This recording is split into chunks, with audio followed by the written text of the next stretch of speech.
ثلاجة 18 قدم.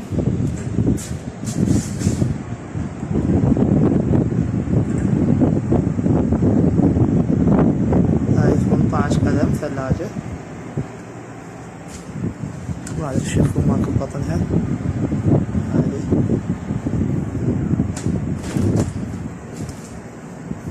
عطل الضغط مالتها عطلان. فحصنا ام ال جي نفس اختها هذه المجمدة، ونفس العطل ونفس الضغط ونفس الحجم، اثنيناتن ربع.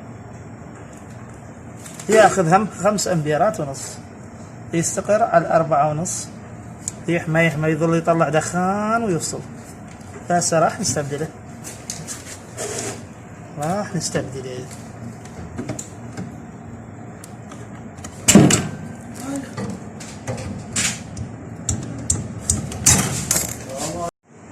وهسه نبدي عملية فتح الماطور.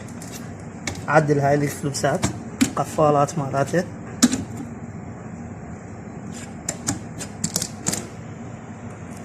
فتحهن.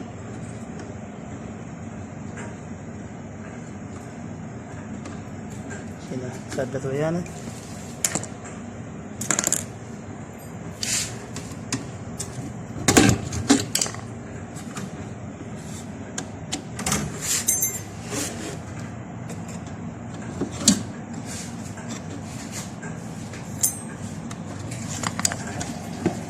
ما اقدر جاي يصور.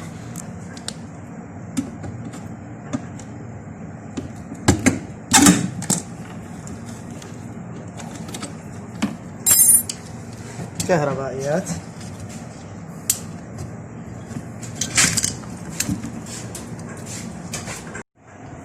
وهسه هاي الثلاجة ربطنا الماطور، ربطنا الكهربائيات مالته، كباسة وياه.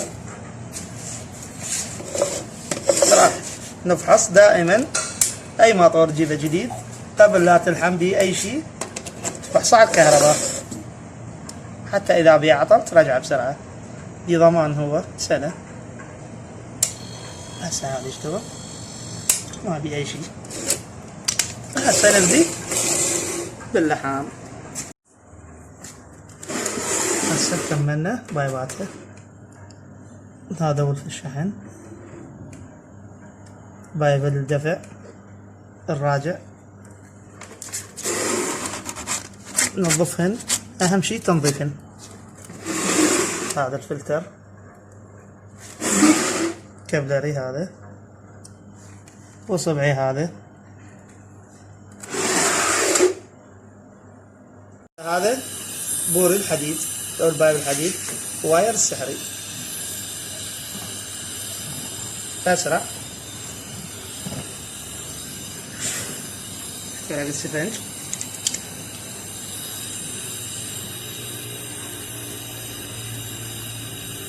بنسد الفتحات المسامات بالسلفر.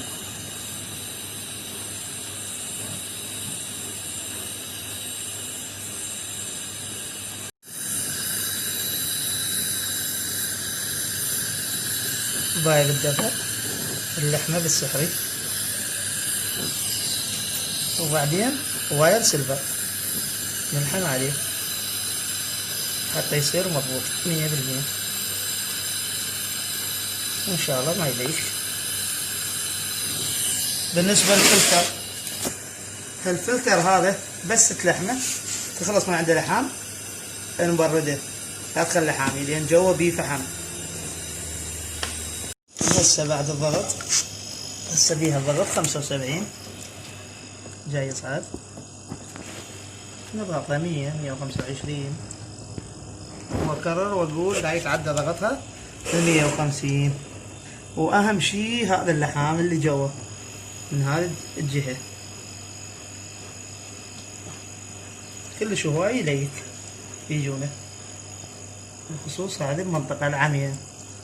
النقطة العمياء اللي ما تنشاف اكو مرايا جوا يخلوها يباوعون بيها، بس انا اكد عليها هواية واضغطها واخليها شوية، ساعة نص ساعة ساعتين اخلي بيها الهواء. وهسه خلصنا سحب فاكيوم، وشفتوا شلون سحبناها فاكيوم. هسه راح ننطيها الغاز، ننطيها غاز كمية قليلة.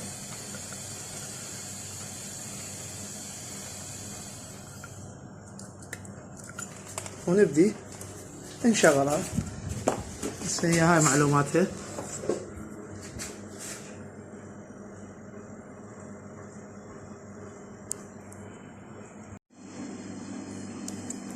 جاي نشحن الثلاجة،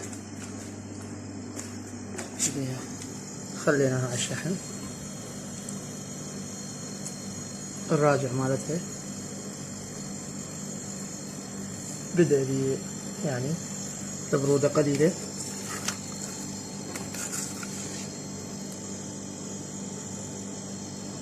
الراجع مالتها 5 7، الراجع 7. هسه نشوفها،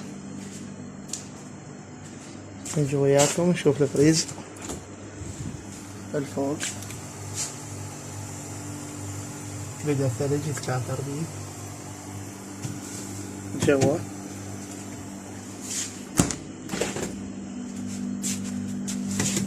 ونشوف هسه بدي هذا يدفى الفريز جوا. نشوف الشاي مالتنا، جهز الشاي، نشرب لنا شاي من لما تكمل.